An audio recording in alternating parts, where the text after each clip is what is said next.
Hello student, कैसे हैं आप सभी लोग। आई होप आप लोग अच्छे होंगे, पढ़ाई कर रहे होंगे। तो फ्रेंड्स, मनाहिर स्टडी में आप सभी का स्वागत है। तो आज की इस वीडियो में यहाँ पर फ्रेंड्स हम अनसॉल्व्ड सॉल्व करेंगे। जो इसमें पहला है वो आपका क्या है, मॉडल पेपर है। मतलब कि यहाँ पर 2025 में बोर्ड एग्जाम में जिस टाइप के क्वेश्चन पूछे जाएंगे, मॉडल पेपर में सेम उसी टाइप के उसमें क्वेश्चन दिए गए हैं। तो हम आपको बता दें कि यहाँ पर ये जो आप बुक देख रहे हैं, ये क्लास 10 की बुक है। इसको कंप्लीट करने के बाद हम यहाँ पर इस प्रीवियस ईयर क्वेश्चन को हम सॉल्व करेंगे। इसमें आपको जितने भी क्वेश्चन दिखाई दे रहे हैं, हम सभी क्वेश्चन को सॉल्व करेंगे। आज की इस वीडियो में हम मॉडल पेपर को सॉल्व करेंगे और इसके बाद के जितने भी यहाँ पर होंगे, सब ये इसमें जो प्रीवियस ईयर क्वेश्चन है, देखिए इसमें आप देख सकते हैं सेट 1 2024 822 HV। तो जो आपका प्रीवियस ईयर पेपर हुआ है, उसमें का ये सभी इसमें क्वेश्चन दिए गए हैं। तो इन सभी क्वेश्चन को हम सॉल्व करेंगे। तो यहाँ पर आपको ये ध्यान देना है कि देखिए, अगर आपने इस बुक को कंप्लीट कर लिया है तो इसमें जितने भी क्वेश्चन होंगे आपको सॉल्व करने में प्रॉब्लम नहीं होगी। लेकिन हाँ, अगर आपने इस बुक को कंप्लीट नहीं किया है तब भी हम आपको इसको ऐसे सॉल्व कर कर बताएंगे। लेकिन आपको क्या करना होगा, जैसे बुक की इसको सॉल्व कर चुके हैं तो उसमें क्या है कि आपको थोड़ा कम मेहनत करनी होगी। लेकिन अगर आपने बुक को कंप्लीट नहीं किया है तो क्या करना है कि आपको फार्मूले को वहाँ पर ध्यान देना होगा। जब हम बताएंगे तो वहाँ पर आपको क्या करना है, फार्मूले को लिख लेना है और उस फार्मूले को आपको याद करना है। जो स्टूडेंट पहले से कंप्लीट कर चुके होंगे उनके लिए ये अनसॉल्व बहुत ही इजी होने वाला है। लेकिन जो नहीं सॉल्व किए हैं उनको फ्रेंड्स थोड़ा और इसमें समझने की आवश्यकता होगी। लेकिन हम आपको ये कहते हैं कि जितने भी क्वेश्चन हम यहाँ पर सॉल्व करेंगे, कोई भी क्वेश्चन होगा उसको हम एकदम डिटेल से सॉल्व करेंगे, ताकि जो स्टूडेंट पहले से पढ़ाई किए हैं उनको तो समझ में आएगा ही, लेकिन जो स्टूडेंट किसी कारण से पढ़ाई नहीं कर पाए हैं उनको भी समझ में आए। तो यहाँ पर जैसा कि आप देख सकते हैं, तो ये पहली वीडियो है इसमें अनसॉल्व्ड की। तो यहाँ पर हम थोड़ा कुछ बातें समझ लेते हैं। तो जैसा कि यहाँ पर आप देख सकते हैं, इसमें इकाई का नाम अंक, मतलब कि यहाँ पर आपको ये देखना है कि कुल आपका कितने नंबर का पेपर होगा। तो एग्ज़ाम आपका 70 का होगा और यहाँ पर 30 जो नंबर हैं ये आपके प्रोजेक्ट कार में, मतलब प्रैक्टिकल में मिलते हैं 30 नंबर। तो ये टोटल यहाँ पर 100 हो जाता है, लेकिन जो आपका एग्ज़ाम होगा वो 70 नंबर का होने वाला है। सो संख्या पद्धति से 5 नंबर के क्वेश्चन पूछे जाएंगे, बीज गणित से 18 नंबर के क्वेश्चन पूछे जाएंगे और निर्देशांक ज्यामिति से 5 नंबर, और यहाँ पर ज्यामिति से 10 नंबर, त्रिकोणमिति से 12 नंबर, मेंसुरेशन से 10 नंबर, सांख्यिकी तथा प्रायिकता से 10 नंबर। मतलब इन दोनों चैप्टर को मिलाकर इसमें 10 नंबर के क्वेश्चन पूछे जाएंगे। तो यहाँ पर आप देख सकते हैं कि बीजगणित में 18 नंबर के क्वेश्चन पूछे जाएंगे। अगर आप बीजगणित के चैप्टर को कंप्लीट कर लेते हैं तो समझ लीजिए आपने 18 नंबर क्वेश्चन को यहाँ पर कंप्लीट कर लिया है। तो यहाँ पर देखिए, संख्या पद्धति में आता क्या है ये समझ लीजिए। संख्या पद्धति में ये वास्तविक संख्याएं, ये सब आपको इसमें पढ़ना होगा। और उसके बाद बीजगणित में क्या है, दो चर वाले रैखिक समीकरण, युग्म है, द्विघात समीकरण, समांतर श्रेणी। मतलब कि ये जो 3 चैप्टर आप इसमें देख रहे हैं ये आपके बीजगणित में इंक्लूड हो चुके हैं, जो कि 18 नंबर में है। और निर्देशांक ज्यामिति में, तो यहाँ पर देखिए निर्देशांक ज्यामिति में देख लीजिए, इधर आप देखिए इसमें दिया गया है त्रिभुजों और यहाँ पर वृत्त की स्पर्श रेखा, स्पर्श बिंदु। यदि आपके पास यहाँ पर आपके पास नहीं है ये यहाँ पर अनसॉल्व्ड, तो आपको क्या करना है, आपको अनसॉल्व्ड को परचेज कर लेना है। कहीं से भी कोई भी प्रकाशन हो, क्या है कि सब में क्वेश्चन वैसे भी सेम ही रहता है। तो यहाँ पर देखिए त्रिकोणमिति, त्रिकोणमिति का परिचय, ये सब इसमें दिए गए हैं। तो ये सब आप थोड़ा सा पढ़ कर इसमें समझ सकते हैं। वैसे चलिए आते हैं यहाँ पर हम मॉडल पेपर को यहाँ पर सॉल्व करेंगे। तो यहाँ पर दिया गया है एनसीईआरटी द्वारा पुनर्संयोजित पाठ्य सामग्री एवं राष्ट्रीय शिक्षा नीति एनईपी पर आधारित। तो यहाँ पर हम आपको ये बता दें कि ये मॉडल पेपर है, मतलब 2025 का मॉडल पेपर है। कुछ इसी टाइप के आपके क्वेश्चन आएंगे, इसी टाइप से क्वेश्चन पूछे जाएंगे। तो हम मॉडल पेपर को सॉल्व कराएंगे, तो आपको ध्यान से इसमें देखना है कि हमें कैसे इसको सॉल्व करना है। तो आपको ये तो पता ही होगा, पहले से ही जानते होंगे, या फिर नहीं जानते हैं तो आप यहाँ पर समझ लीजिए। ये यहाँ पर जो बहुविकल्पीय प्रश्न आते हैं, ये आपके 20 क्वेश्चन आते हैं, जो कि ओएमआर शीट पर आपको फिल करना होता है। तो इसको तो फिल करना है। तो ये क्वेश्चन देखिए, मान लेते हैं पहला क्वेश्चन आपने सॉल्व किया, उसमें से मान लेते हैं इसमें से कोई भी आंसर सही होता है। तो क्या है कि आपने आंसर को सॉल्व किया है या नहीं सॉल्व किया है, लेकिन ओएमआर शीट में अगर आपने आंसर को सही फिल किया है तो वो सही माना जाएगा। ऐसा नहीं है कि मतलब यहाँ पर ये जो 20 नंबर के क्वेश्चन हैं कॉपी में हम सॉल्व करेंगे तभी हमें यहाँ पर नंबर मिलेगा, क्योंकि जो ओएमआर है उसी से आपके 20 नंबर मिलने वाले हैं। तो यहाँ पर आप चाहे क्वेश्चन को सॉल्व करिए या नहीं सॉल्व करिए, अगर आपका उसमें ओएमआर में सही फिल किए हैं तो वो आपको नंबर मिलेगा, क्योंकि ओएमआर ही तो आपका चेक होगा। तो इतना तो आपको समझ में आ गया। अब यहाँ पर देखिए कुछ यहाँ पर निर्देश दिए गए हैं, इसको आपको पहले से ही पढ़ लेना है। जब आपको यहाँ पर पेपर मिलेगा तो कुछ इसी टाइप से यहाँ पर दिया गया होगा। तो ये सब ये जो दिए गए हैं इसको आपको पढ़ना है अच्छे से। हम तो कहेंगे आप पहले से ही पढ़े रहिए ताकि आपको समझ में आ जाए। तो यहाँ पर चलिए पढ़ लेते हैं।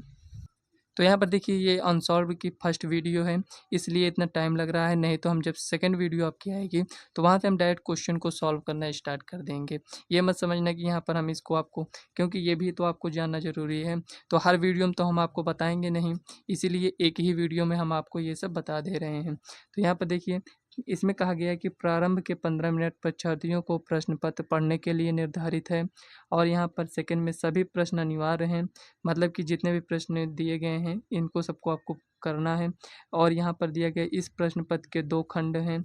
खंड आ में 20 अंक के बहुविकल्पीय प्रश्न जिसके उत्तर ओएमआर शीट पर देने हैं। ओएमआर पर उत्तर अंकित किए जाने के पश्चात उसे काटे नहीं तथा इरेजर व्हाइटनर आदि का प्रयोग न करें। बहुत सारे देखिए फ्रेंड्स, अभी तो हमारे पास ओएमआर शीट है नहीं, नहीं तो हम दिखाते हैं। उसमें मतलब 4 ऑप्शन रहता है, उसमें आपको एक ऑप्शन पर फिल करना रहता है।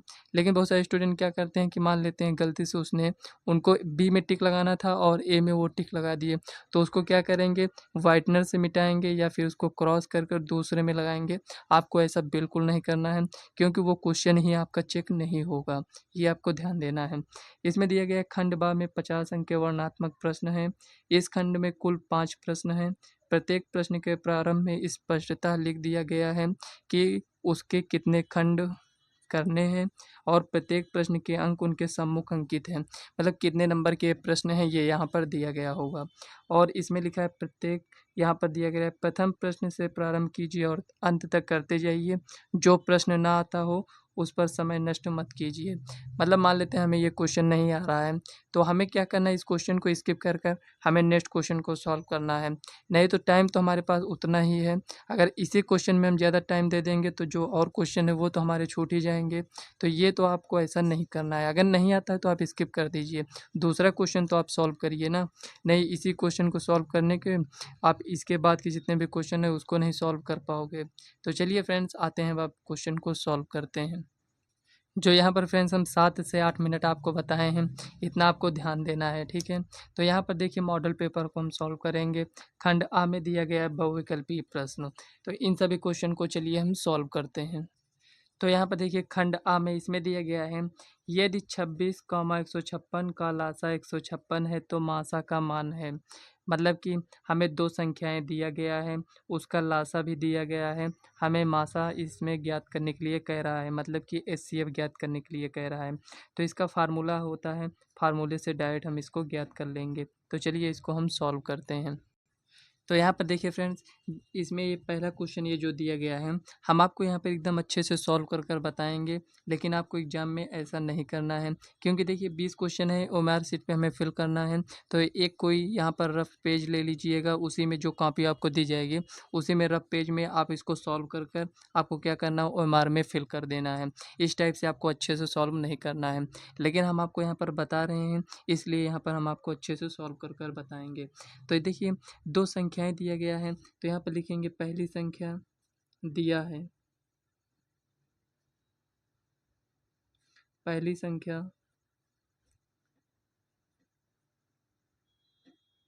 यक्स तथा दूसरी संख्या वाई है। तो यक्स वाई के स्थान पर क्या दिया गया है, 26 156। तो देखिए यहाँ पर लिखेंगे 26 इंटू 156। देखिए दो संख्याओं का गुणनफल किसके बराबर होता है, एलसीएम इंटू एचसीएफ के बराबर होता है, ये आपको ध्यान देना है। तो यहाँ पर ये दो संख्याएं दिया गया है 26 इंटू 56। अब यहाँ पर आपको दिया क्या है ये समझिए, हमें लासा दिया गया है, मतलब एलसीएम दिया गया है, तो हमें एचसीएफ का मान ज्ञात करना है। तो इसको बट्टे में लेकर आइए। तो यहाँ पर ये 156 है, तो यहाँ पर 156 लिखिए। और लासा कितना है आपका 156 ही है। हमें ज्ञात क्या करना है, एचसीएफ को ज्ञात करना है। तो देखिए इससे ये कैंसिल हो जाएगा, तो यहाँ पर आपका एचसीएफ कितना आया, तो यहाँ पर एचसीएफ इक्वल टू 26। अब देखिए उसमें 4 ऑप्शन दिए रहेंगे, तो उसमें आपको क्या करना है, फिल करना है। जैसे बी ऑप्शन आपका सही है, तो ओमान में इसी टाइप से रहेगा, तो उसको आपको क्या करना है, पूरा इसी टाइप से फिल कर देना है। तो यही आपका आंसर हो जाएगा। आपको ऐसे एकदम अच्छे से नहीं लिखना है। तो मतलब कि अभी जो जितना जिस टाइप से क्वेश्चन को सॉल्व करना है हम आपको बताएँगे, लेकिन 1 से 20 तक के क्वेश्चन को आपको किसी रफ पेज में उसको जल्दी-जल्दी सॉल्व कर कर उसको फिल कर लेना है। तो यहाँ पर पहला क्वेश्चन कंप्लीट हुआ। चलिए दूसरा क्वेश्चन हम इसको सॉल्व करते हैं। सभी क्वेश्चन को एकदम डिटेल से समझेंगे, कोई भी डाउट नहीं रखेंगे। क्या होता है इसमें, पहली संख्या गुणे दूसरी संख्या equal to LCM into HCF. हमें या तो एलसीएम ज्ञात करने के लिए कहेगा या तो एचसीएफ। जिसकी वैल्यू दिया रहेगा उसे बटे में लिख देंगे, जिसको ज्ञात करना रहेगा ऐसे लिखेंगे। मान लेते हैं एलसीएम ज्ञात करना होता तो हमें एचसीएफ दिया गया होता, और या फिर हमें एलसीएम और एचसीएफ की वैल्यू दिया गया होता, और यहाँ पर पहली संख्या दिया गया होता और दूसरी आपसे पूछता, तब भी आप इसको क्या करते, पक्षांतर ही तो करना है। केवल आपको ये इतना याद रखना है। फार्मूला अगर आप याद करना चाहते हैं तो यहाँ पर आप लिख लीजिए साइड में, पहली संख्या इंटू दूसरी संख्या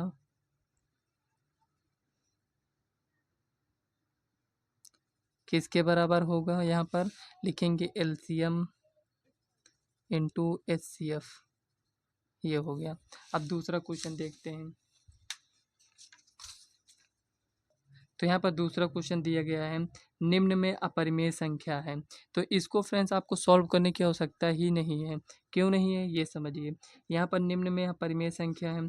अपरिमेय संख्या हम किसको कहेंगे, तो यहाँ पर देखिए ये जो रूट में लिखा है, क्या इसको हम बाहर ला सकते हैं, तो आप कहेंगे 25 का हम अगर रूट निकालेंगे तो हमें 5 मिलेगा।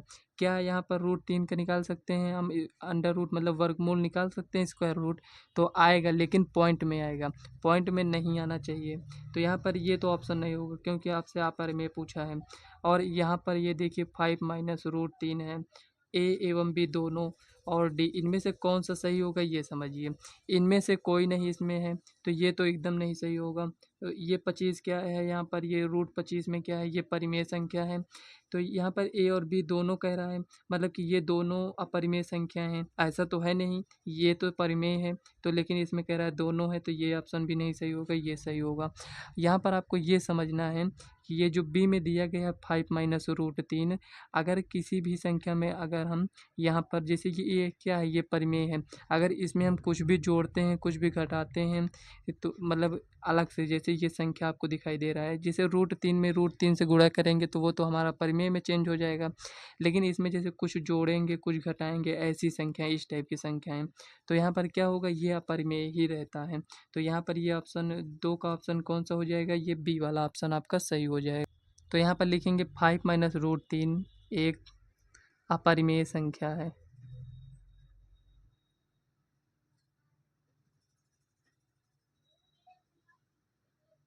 ये हो गया। 5 माइनस रूट 3 क्या है, एक अपरिमेय संख्या है। तो तीसरा क्वेश्चन देखते हैं क्या है। तीसरे क्वेश्चन में इसमें दिया गया है, तो यहाँ पर देखिए आपसे कह रहा है रेखाओं x minus two comma zero और y plus six equal to zero का प्रतिच्छेद बिंदु है। इसमें आपको क्या करना है, यक्स का मान निकालिए, क्या आएगा 2 आएगा, वाई का मान -6 आ जाएगा। तो यहाँ पर ये डी ऑप्शन सही हो जाएगा।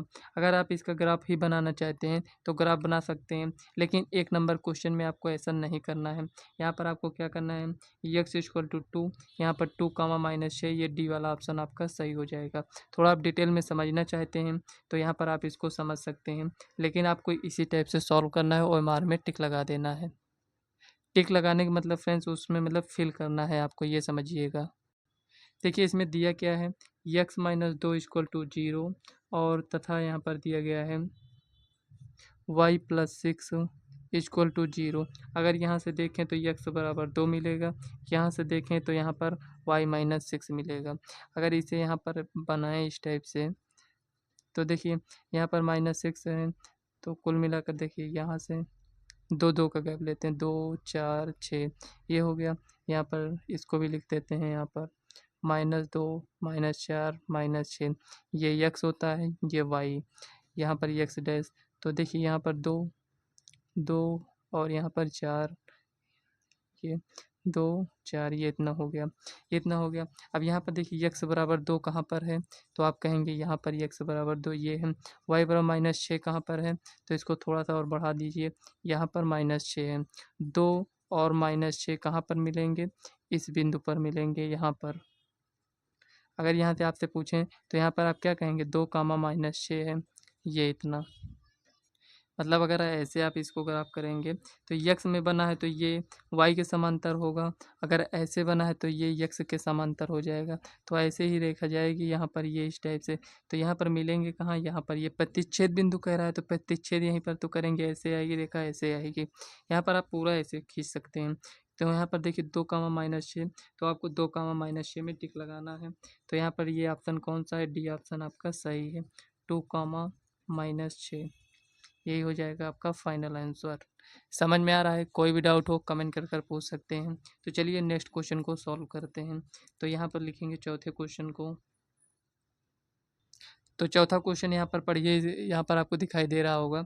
इसमें लिखा है रेखाओं a1x plus b1y plus c1 equal to 0 तथा a2x plus b2y plus c2 बराबर 0। यहाँ पर मतलब दो समीकरण दिए गए हैं, रेखा के समीकरण हैं, का एक अद्वितीय हल होगा।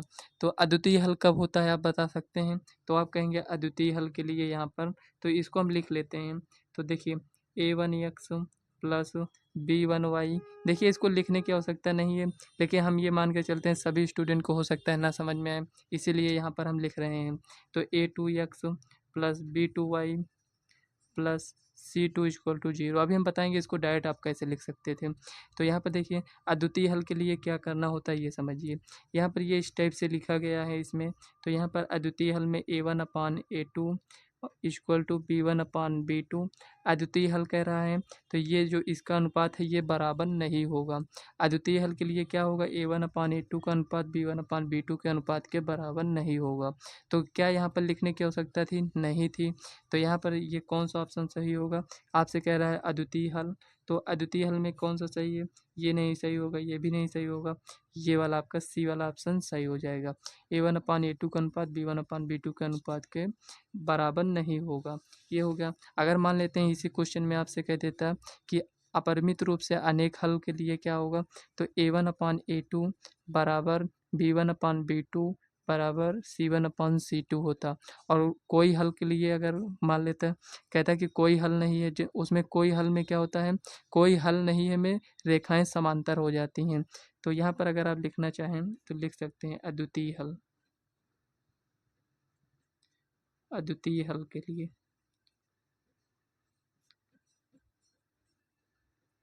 ये अद्वितीय हल के लिए कुछ इस टाइप से होगा। देखिए एक क्वेश्चन के हेल्प से हम आपको यहाँ पर 3 क्वेश्चन कंप्लीट करा देंगे। हो सकता है इसमें अद्वितीय दिया है, मान लेते हैं अगर नहीं दिया गया होता तो यहाँ पर देखिए a1/a2 equal to b1/b2 equal to c1/c2, कुछ इस टाइप से होगा।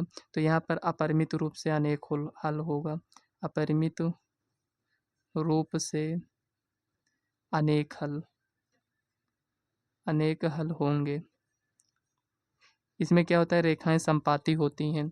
जब कहेगा अपरिमित रूप से अनेक हल में रेखाएं कैसी होती हैं, संपाती होती हैं। संपाती मतलब जैसे एक बिंदु ये है, एक बिंदु ये, एक बिंदु ये, तो इसी बिंदु पर सभी रेखाएं गई होंगी इसी बिंदु से होकर।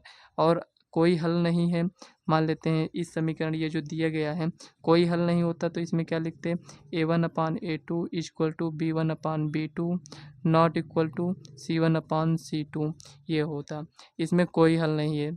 अगर देखिए फ्रेंड्स, अगर आपको इतने डिटेल में समझना है तब भी आप कमेंट कर कर बता सकते हैं, नहीं तो जिस जो क्वेश्चन दिया है उतना ही बताना है, उसके बाद नेक्स्ट क्वेश्चन को सॉल्व करना है, तो ये आप लोग कमेंट कर कर बता सकते हैं।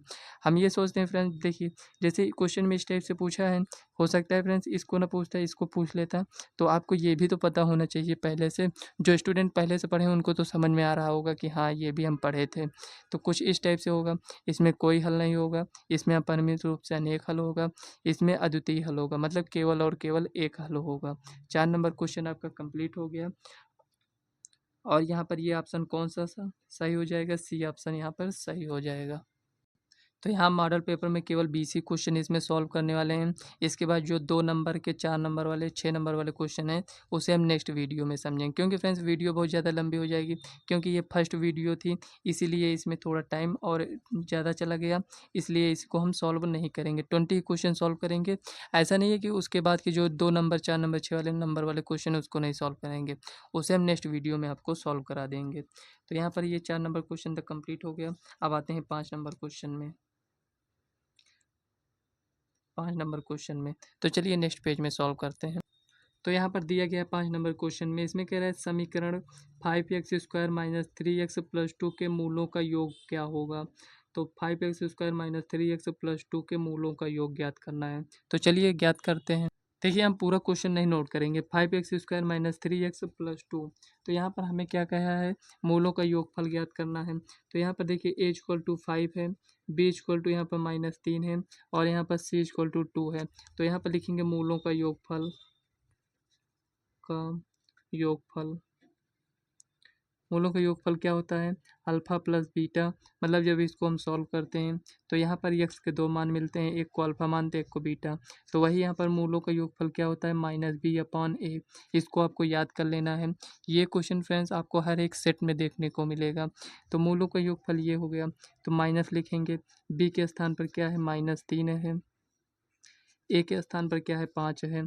तो इसको सॉल्व करेंगे तो 3/5 ये हो जाएगा। यही आपका फाइनल आंसर हो जाएगा। कौन सा ऑप्शन सही है ये देखते हैं। तो यहाँ पर देखिए कौन सा ऑप्शन सही है, 3/5 ये है, मतलब ए ऑप्शन आपका सही है। तो यहाँ पर देखिए 6 नंबर क्वेश्चन ये जो दिया गया है, इसमें क्या है, यदि शांत जल में नाव की चाल, शांत जल में नाव की चाल कितना है, 8 किलोमीटर प्रति घंटा है, तथा धारा की चाल कितना है, 3 किलोमीटर प्रति घंटा है। तो कह रहा है धारा के विपरीत क्या होगा चाल। तो फ्रेंड्स देखिए, नाव 8 किलोमीटर प्रति घंटे की चाल से चल रही है, और धारा कितना, 3 किलोमीटर प्रति घंटे की चाल से। तो यहाँ पर आपको क्या बताना है, विपरीत, मतलब यहाँ पर कह रहा है धारा के विपरीत नाव की चाल क्या होगा। तो यहाँ पर देखिए, यहाँ पर 2 टाइप के क्वेश्चन बनेंगे। मतलब अगर विपरीत पूछेगा तो यहाँ पर क्या करेंगे, दोनों की चाल माइनस कर देंगे, मतलब 8 में से 3 जाएगा तो 5 हो जाएगा।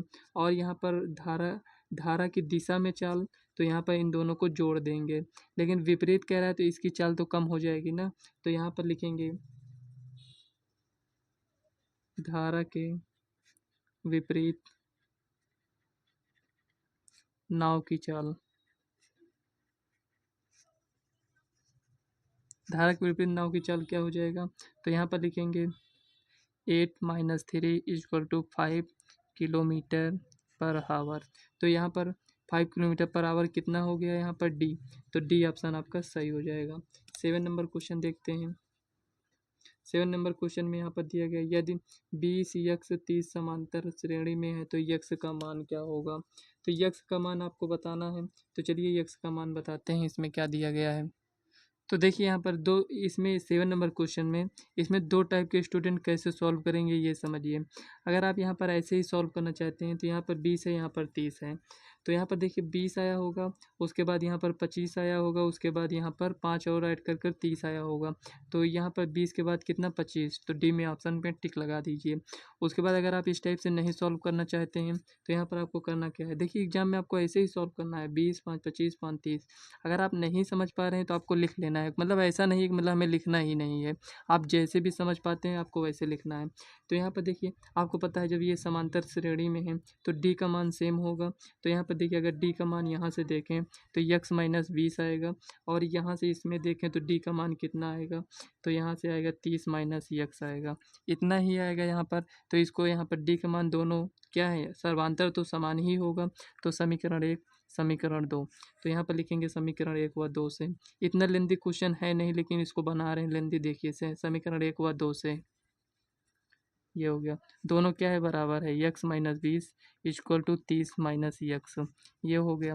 अब यहाँ पर देखिए इसको उस साइड लेकर जाएंगे तो यहाँ पर यक्स प्लस यक्स हो जाएगा, और यहाँ पर 30 + 20, यहाँ पर लिखेंगे 2x = 50। यहाँ पर लिखेंगे यक्स इक्वल टू यहाँ पर क्या आ जाएगा, 25। तो यक्स इक्वल टू क्या है, 25। आपसे क्या कह रहा था, यक्स का मान ज्ञात करने के लिए कह रहा था। अगर आप इसको नहीं लिखते तो क्या सो नहीं लिखते इतना तो क्या ये क्वेश्चन आपका सॉल्व नहीं होता? सॉल्व हो जाता। हम आपसे क्या बोले थे, यहाँ पर 20 आया है, ये 25 होगा, ये 30 होगा, तो ये समान क्या है, 25 आया है। तो जब आप जितने ज़्यादा क्वेश्चन की प्रैक्टिस किए रहेंगे आपको खुद ही समझ में आ जाएगा। दो टाइप के स्टूडेंट हम क्यों बोले थे, एक टाइप के स्टूडेंट ऐसे होंगे जो इस टाइप से सॉल्व करेंगे, दूसरा स्टूडेंट इस टाइप से होगा कि जैसे यहाँ पर हम बताए हैं वो डायरेक्ट सॉल्व कर कर वहाँ पर OMR में फिल कर देंगे। तो यहाँ पर डी ऑप्शन यहाँ पर सही हो जाएगा। ठीक है, कोई बात नहीं, आप ऐसे ही सॉल्व कर सकते हैं तो ऐसे ही सॉल्व करिए। तो यहाँ पर चलिए नेक्स्ट क्वेश्चन देखते हैं क्या दिया गया है। देखिए इसमें कह रहा है दो बिंदुओं इतने और इतने के बीच की दूरी होगी। हमें ये बिंदु दिया गया है, इसके बीच की दूरी। तो बीच की दूरी का फार्मूला तो आपको याद होगा, नहीं याद है तो अभी लिखेंगे, आप उसको याद कर लीजिए। देखिए यहाँ पर दो बिंदुओं के बीच की दूरी देखना है, तो ये क्या होता है x1, ये क्या है y1, ये क्या है यहाँ पर x2, ये क्या है y2, ये इतना हो गया। तो इसकी बीच की दूरी हमें ज्ञात करना है, मतलब कि हमें ए भी ज्ञात करना है। तो यहाँ पर फार्मूला क्या है आपका, x2 माइनस x1 का whole square plus y2 minus y1 का होल स्क्वायर, ये आपका फार्मूला है। यहाँ पर देखिए ये जो फार्मूला लिखा है, यहाँ पर आप इसको भी इस टाइप से लिख सकते हैं, x1 माइनस x2 का whole square plus y1 minus y2 का होल स्क्वायर। दोनों फार्मूला है, चाहे आप इसको याद करिए चाहे इसको आप याद करिए। क्यों यहाँ पर दोनों सेम है, क्योंकि यहाँ पर जो भी आएगा प्लस माइनस में वो स्क्वायर होकर प्लस बन जाता है, इसीलिए यहाँ पर दोनों तरीके से आप इसको लिख सकते हैं। तो चलिए हम इसी में इसको सॉल्व करते हैं। तो ए बी के बीच की दूरी हमें ज्ञात करना है, तो यहाँ पर लिखेंगे दूरी सूत्र से। तो यहाँ पर x2 कितना है, 4 है, माइनस x1 कितना है, 2 है। तो देखिए इस टाइप के क्वेश्चन तो आपको सॉल्व ही करना होगा। तो यहाँ पर देखिए प्लस y2 कितना है, 1, माइनस y1 कितना है, 3। जिसमें आप टाइम को सेव कर सकते हैं उसमें आप सेव करिए। तो यहाँ पर देखिए 4 में से 2 गया, 2 का स्क्वायर कितना होगा, यहाँ पर ये लिख देते हैं प्लस, यहाँ पर -2 का स्क्वायर कितना होगा, तो यहाँ पर लिख देते हैं -2 का स्क्वायर, ये हो गया। तो यहाँ पर 4 + 4 आएगा कुल मिलाकर। अब यहाँ पर देखिए 8 आ गया। अब देखिए इसको हम क्या लिख सकते हैं, तो इसको तो हम इस टाइप से लिख सकते हैं ना, इस टाइप से। इसका पेयर बन गया तो 2√2। तो चाहते तो आप यहाँ पर √8 था, यहाँ पर इसको डायरेक्ट लिखिए, इस स्टेप को हटाइए। तो यहाँ पर 2√2 हो जाएगा, यही आपका फाइनल आंसर। कौन सा ऑप्शन आपका सही है, ऑप्शन आपका सी सही हो जाएगा। ये सी वाला ऑप्शन आपका सही है। तो चलिए नेक्स्ट क्वेश्चन देखते हैं क्या दिया गया है। तो यहाँ पर देखिए ये क्वेश्चन आपका दिया गया है 9 नंबर क्वेश्चन। इसमें दिया गया बहुपद 3x² + 5x - 2 के शून्यकों का योगफल ज्ञात कीजिए। तो शून्यकों का योगफल ज्ञात करने के लिए हम क्या करेंगे, यहाँ पर जैसे अभी इसके पहले हम सॉल्व किए थे उसी टाइप से इसको भी हम सॉल्व करेंगे। तो यहाँ पर लिखेंगे 9 नंबर क्वेश्चन में शून्यकों का योगफल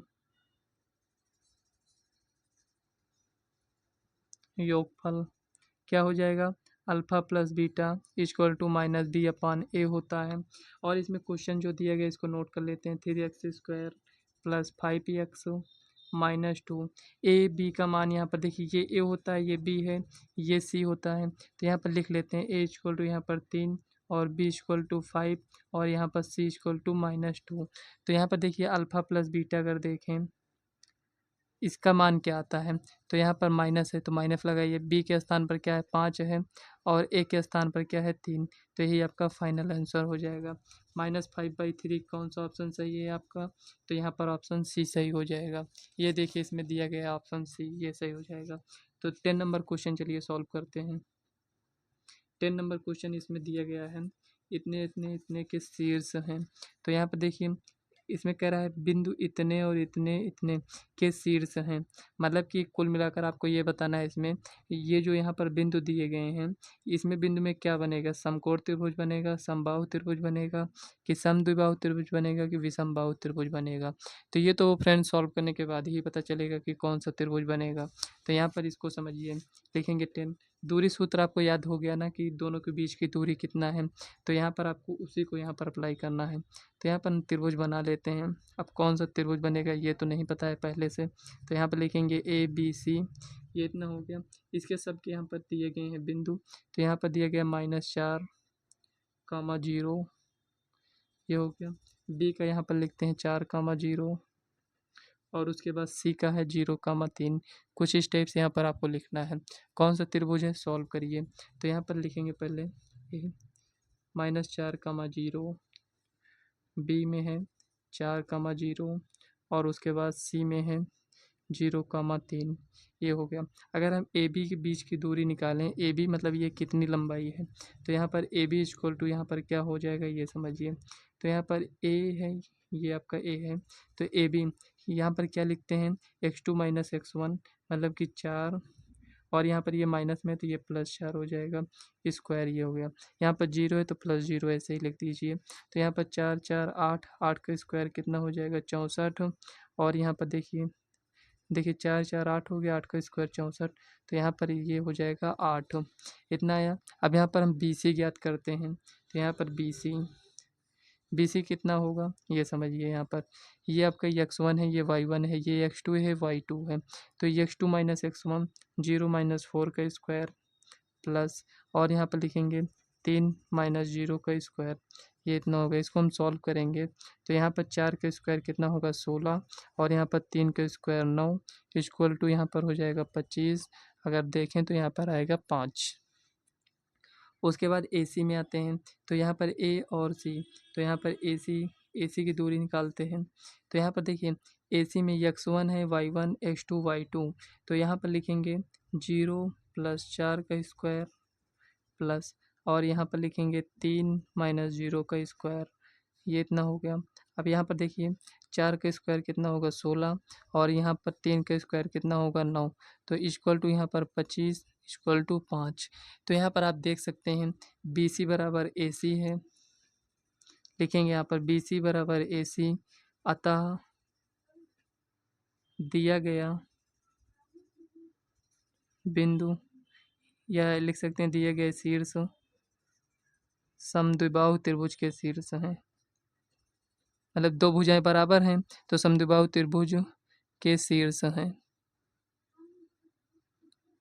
कौन सा ऑप्शन आपका सही हो जाएगा यहाँ पर देखिए, तो यहाँ पर ये दिया गया है, तो ये ऑप्शन आपका सही हो जाएगा, बी नंबर ऑप्शन, ये ऐसे आपको लिखना है।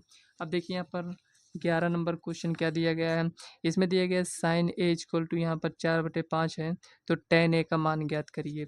तो साइन ए 4/5 है, तो tan ए का मान क्या हो जाएगा, तो देखिए यहाँ पर लंब बटे कर्ण, तो tan ए क्या हो जाएगा आधार, लंब बटे आधार होगा, तो लंब कितना है यहाँ पर 4 है, और आधार कितना होगा 3, तो 4/3 ये आपका सही हो जाएगा। लेकिन सॉल्व कैसे करना है ये समझिए। तो यहाँ पर साइन ए का मान यहाँ पर दिया गया है, तो लिखेंगे 11 क्वेश्चन नंबर में, यहाँ पर ये आपका ए है, ये बी है, ये सी है, तो यहाँ पर देखिए ये ए नंबर है, तो ये थीटा होगा, कुछ भी हो सकता है, तो यहाँ पर लिखेंगे साइन ए लंब बटे कर्ण, तो यहाँ पर देखिए साइन ए इक्वल टू 4/5 दिया गया है, ये लंब है ये कर्ण है, तो लंब कितना है 4 है, इसके सामने का लंब ये 4 हो गया, ये 5 हो गया।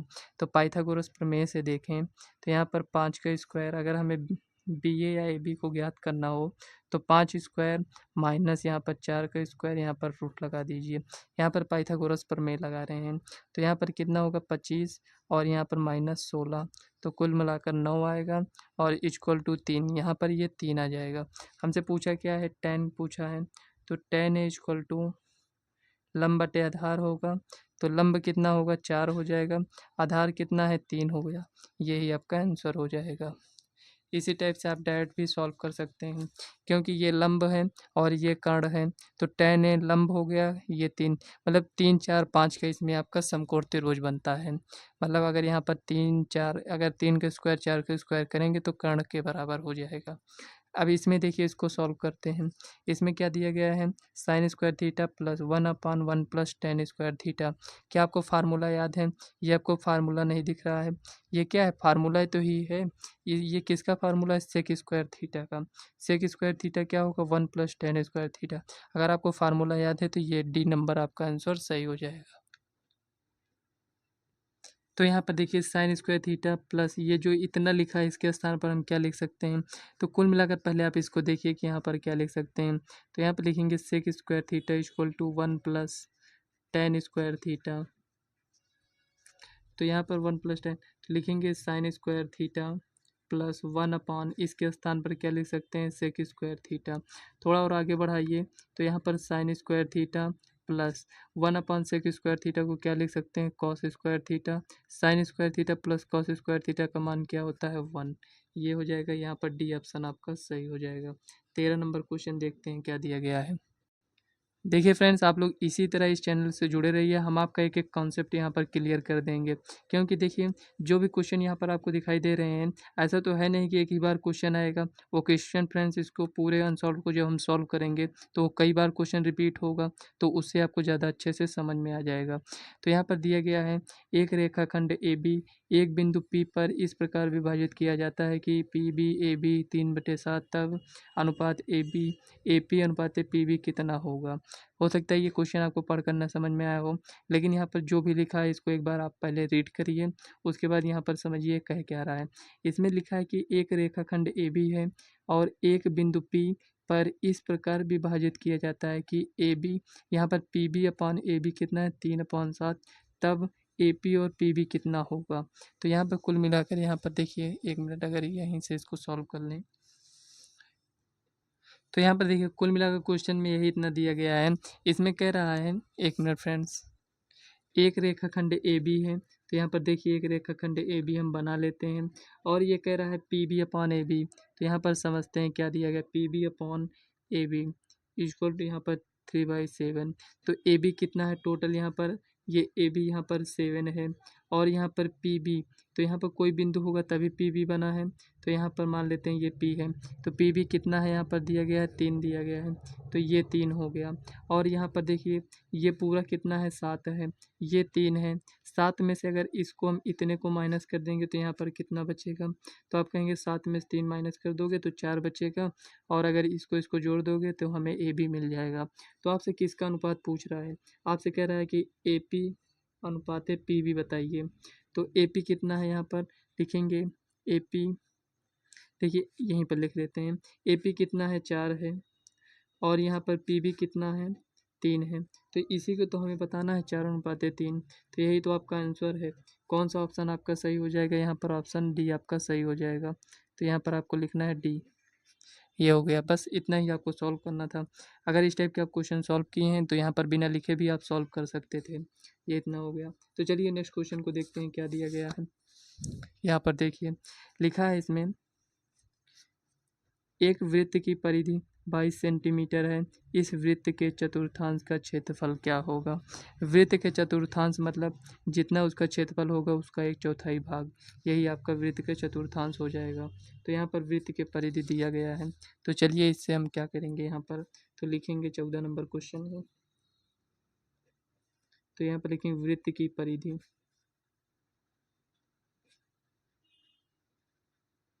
वृत्त की परिधि कितना है यहाँ पर, तो वृत्त की परिधि होता क्या है, तो आप कहेंगे 2πr, और ये दिया कितना है इसमें 22, ये इतना दिया गया है, तो इतना दिया गया है, ठीक है। तो यहाँ पर 2 × 22/7 इंटू आर इक्वल टू यहाँ पर 22, 22 से 22 कैंसिल, ये हो गया। तो आर इक्वल टू ये उस साइड जाएगा 7, ये बटे में आएगा 2।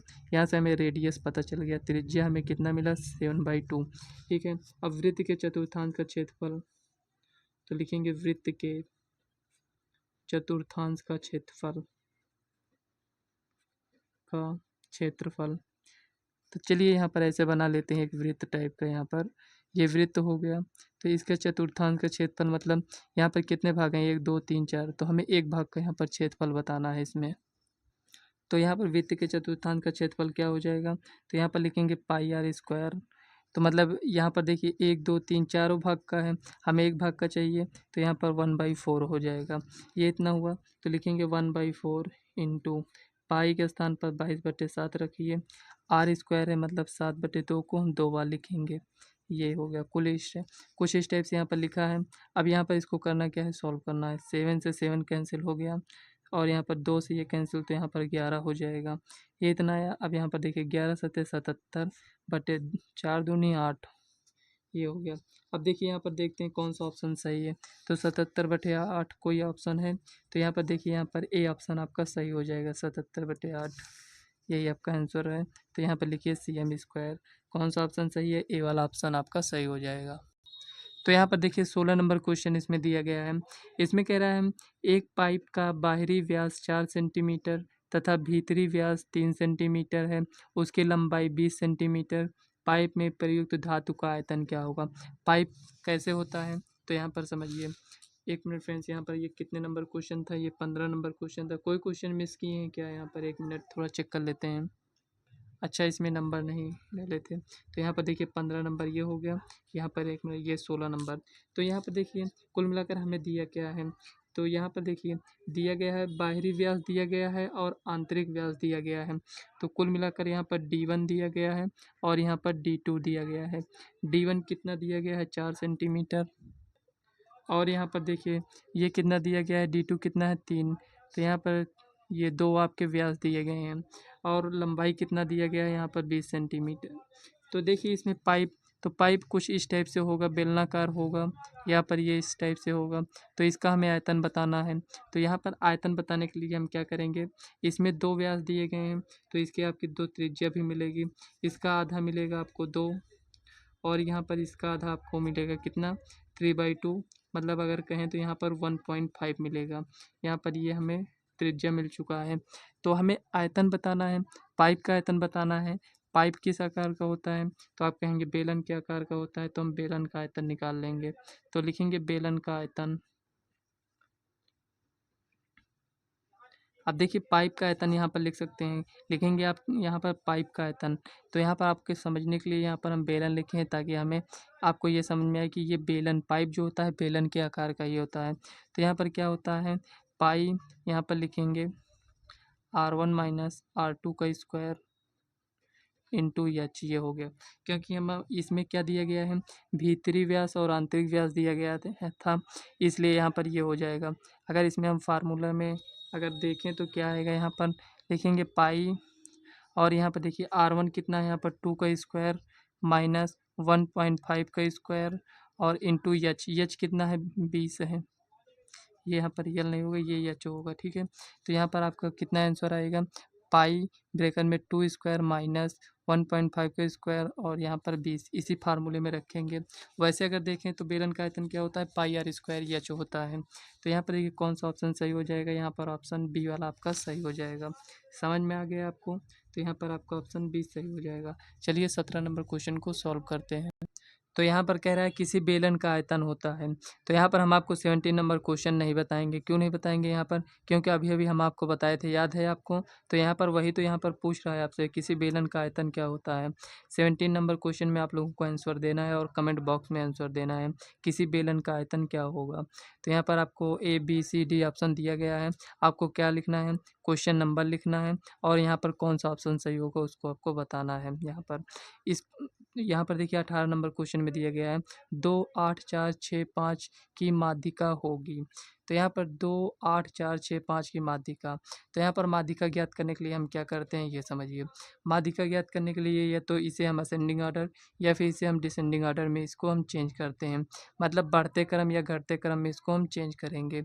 बढ़ते क्रम घटते क्रम क्या हुआ? आरोही क्रम अवरोही क्रम, आपको समझ में आ गया होगा। या तो इसे हमें आरोही क्रम में इसको चेंज करना होता है या तो इसे हमें अवरोही क्रम में चेंज करना होगा। आरोही क्रम में बढ़ते क्रम मतलब कि छोटी संख्या जैसे 1 2 3 4 5 ऐसे लिखेंगे। अवरोही क्रम मतलब घटते क्रम में जैसे कि मतलब कोई बड़ी संख्या 10 9 8 7 6, ये आपका अवरोही क्रम होता है। तो यहाँ पर देखिए माध्यिका में ज्ञात करना है तो इसको हमें चेंज करना होगा।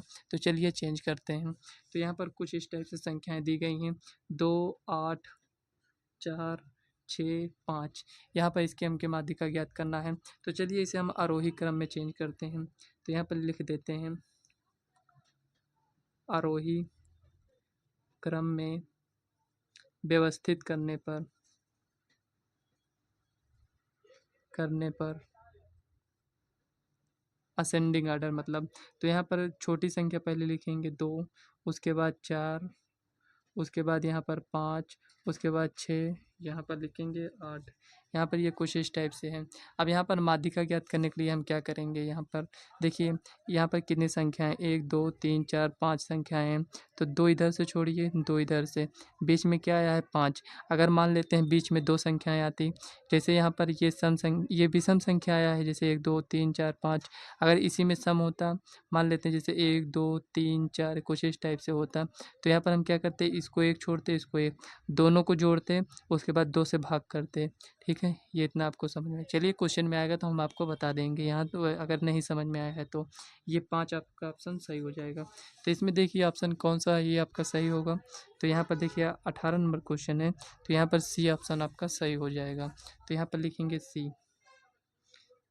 माध्यिका ज्ञात की है, अब लिखने की आवश्यकता तो है नहीं। तो यहाँ पर 19 नंबर क्वेश्चन देखते हैं। कह रहा है कि 1 से 9 तक की प्राकृत संख्याओं का माध्य होगा। 1 से 9 तक की संख्याओं का माध्य आपसे पूछा है कि क्या होगा। तो चलिए बताते हैं 1 से 9 तक। तो 1 से 9 तक में कितनी संख्याएं हो जाएंगी ये देखिए। तो यहाँ पर लिखते हैं 18। 1 मिनट। तो यहाँ पर देखिए फ्रेंड्स, इसको आप लोग बना लीजिए। ये आपका 18 नंबर क्वेश्चन था। थोड़ा यहाँ पर एक क्वेश्चन छूट गया है, तो उसको अभी हम बता देंगे यहाँ पर।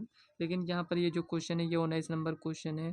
तो इसको यहाँ पर दिया गया है, यहाँ पर देखिए हमें माध्य ज्ञात करना था। तो यहाँ पर 1 2 3 4 5 6 7 8 9 ये हो गया। अब यहाँ पर इसको और सबको ऐड करिए। तो देखिए 9 8 17, 17 में 7 को ऐड करेंगे 24, 6 30, 5 35, 4 39, 3 42, 2 44, 1 45, 45 कुल पदों का योग बटे कुल पदों की संख्या। यहाँ पर लिख देते हैं कुल पदों का योग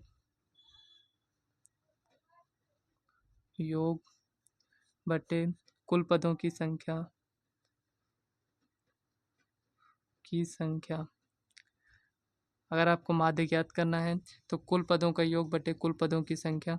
तो 1 2 3 4 5 6 7 8 9, तो 9 यहाँ पर ये 5 आएगा। तो यहाँ पर देखते हैं कौन सा ऑप्शन सही है। तो यहाँ पर देखिए बी ऑप्शन आपका सही हो जाएगा। तो यहाँ पर लिखेंगे आप बी और यहाँ पर 5, यही आपका आंसर हो जाएगा। 20 नंबर क्वेश्चन देखते हैं। यहाँ पर कह रहा है यदि घटना ई की प्रायिकता पी है तो इसमें से कौन सा सही होगा। तो यहाँ पर अगर आप प्रायिकता चैप्टर पढ़े होंगे तो ये आपको समझ में आएगा। अगर आपने पढ़ा है भूल गए हैं तो यहाँ पर आपको ये देखना है। तो हम आपको क्या बताए थे प्रायिकता में, थोड़ा आपको याद दिला देते हैं।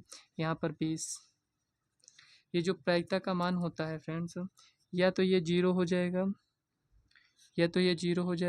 या फिर 1, ये इतना होगा। 0 और 1 के बीच में ही एग्जिस्ट करेगा। तो यहाँ पर हम ऐसे लिखेंगे इसको, कुछ इस टाइप से यहाँ पर लिखते हैं। इसका मतलब क्या होता है, प्रायिकता का मान निगेटिव नहीं हो सकता है, ये आपको ध्यान देना है। और प्रायिकता का मान 1 से ज़्यादा भी नहीं हो सकता है। मतलब कि यहाँ पर अगर ये P है, यहाँ पर इसको P लिखते हैं। कह रहा है इसका मतलब यहाँ पर ये समझते हैं, कह रहा है पी का मान 0 से बड़ा होगा या फिर 0 से बड़ा होगा या फिर 0 के बराबर होगा। और यहाँ से कह रहा है कि पी का मान 1 से छोटा होगा या फिर 1 के बराबर होगा। मतलब 1 से छोटा हो सकता है लेकिन 1 से बड़ा नहीं होगा। उसी टाइप से इसमें भी दिया गया है कि पी का मान 0 से बड़ा हो सकता है, 0 के बराबर हो सकता है, लेकिन 0 से छोटा मतलब निगेटिव नहीं होगा। तो वही इसमें ऑप्शन आपका बी सही हो जाएगा। ये आपके एग्जाम में कई बार पूछा गया है, इसको आपको यहाँ पर ध्यान देना है। 0 से ये यहाँ पर पी कुछ इस टाइप से यहाँ पर बनेगा ये। तो ये आपका बी ऑप्शन सही हो जाएगा। अब जो आपका यहाँ पर क्वेश्चन छूट गया है उसको हम बताते हैं आपको। उसी की वजह से यहाँ पर देखिए जो यहाँ पर क्वेश्चन नंबर लिखे हैं इसमें मिस्टेक हुआ था। तो यहाँ पर चलिए क्वेश्चन को हमको सॉल्व करना था, क्वेश्चन को हम सॉल्व कर लिए हैं। तो यहाँ पर देखिए 15 नंबर क्वेश्चन था। इसमें कह रहा है एक वलय को निर्मित करने वाले दो संकेंद्रीय वृत्तों की परिधियाँ 88 सेंटीमीटर और 66 सेंटीमीटर हैं। पाई 22/7 लेकर वलय की चौड़ाई हमें ज्ञात करना है। तो चलिए ये 15 नंबर क्वेश्चन है, इसको हम बाद में ही सॉल्व कर लेते हैं। तो यहाँ पर देखिए एक वलय है, एक ये हो गया और एक यहाँ पर ये कुछ इस टाइप से हो गया। हमें वलय की चौड़ाई, हमें इसकी चौड़ाई ज्ञात करना है। हमें दिया क्या गया है, तो यहाँ पर हमें इसकी परिधि दिया गया है। मतलब ये जो बाहरी वाला वलय है, मतलब ये जो इस टाइप से यहाँ पर दिया गया है, इसकी परिधि कितना है 88 सेंटीमीटर ये दिया गया है, 88 है। और ये कितना है यहाँ पर 66 सेंटीमीटर दिया गया है, ये दिया गया है। हमें इसकी चौड़ाई यहाँ पर ये पूछा गया है। तो यहाँ पर हमें क्या बताना है ये समझिए। तो यहाँ पर देखिए हमें यहाँ पर इस वृत्त की परिधि दिया गया है 88 सेंटीमीटर दिया गया है और इस वृत्त की परिधि यहाँ पर 66 सेंटीमीटर दिया गया है। तो यहाँ पर हम लिखते हैं बड़े वृत्त की परिधि कितना है, यहाँ पर 88 सेंटीमीटर है और छोटे वृत्त की परिधि कितना है, की परिधि यहाँ पर 66 सेंटीमीटर है। तो यहाँ पर देखिए इसकी चौड़ाई हम कैसे ज्ञात कर पाएंगे, ये मान लेते हैं ये सेंटर है, इसका भी सेंटर है और इसका भी सेंटर यही है। तो इसकी चौड़ाई हम ज्ञात करने के लिए देखिए इसकी त्रिज्या ये होगी, बड़े वाले वृत्त की त्रिज्या ये होगी और छोटे वाले वृत्त की त्रिज्या ये इतना होगा। अगर बड़े वाले वृत्त की त्रिज्या से हम इतना माइनस कर देंगे तो ये मिल जाएगा, मतलब बड़े वाले वृत्त की अगर हम त्रिज्या देखें तो आर है और छोटे वृत्त की त्रिज्या मान लेते हैं ये स्मॉल आर है। तो इसमें से अगर यहाँ पर अगर हम लिखना चाहें तो वलय की चौड़ाई कितना होगा, यहाँ पर आर माइनस आर हो जाएगा, ये हो गया। तो यहाँ पर किसी तरीके से अगर हमें त्रिज्या यहाँ पर समझ में आ जाए कि कितना है तो यहाँ पर हम इसकी हम चौड़ाई बता सकते हैं, क्योंकि वलय की चौड़ाई में से बड़े वाले वृत्त की त्रिज्या से छोटे वाले वृत्त की त्रिज्या को माइनस कर देंगे तो ये हमारा आंसर आ जाएगा। तो यहाँ पर हम क्या करेंगे, क्योंकि यहाँ पर हमें परिधि दिया गया है तो इसी की हेल्प से हम त्रिज्या निकालेंगे। तो यहाँ पर लिखेंगे 2 पाई R1 इक्वल टू 88 cm। तो ये हो गया 2 इंटू 22/7 और यहाँ पर लिखेंगे R1, ये इतना हो गया इक्वल टू 88।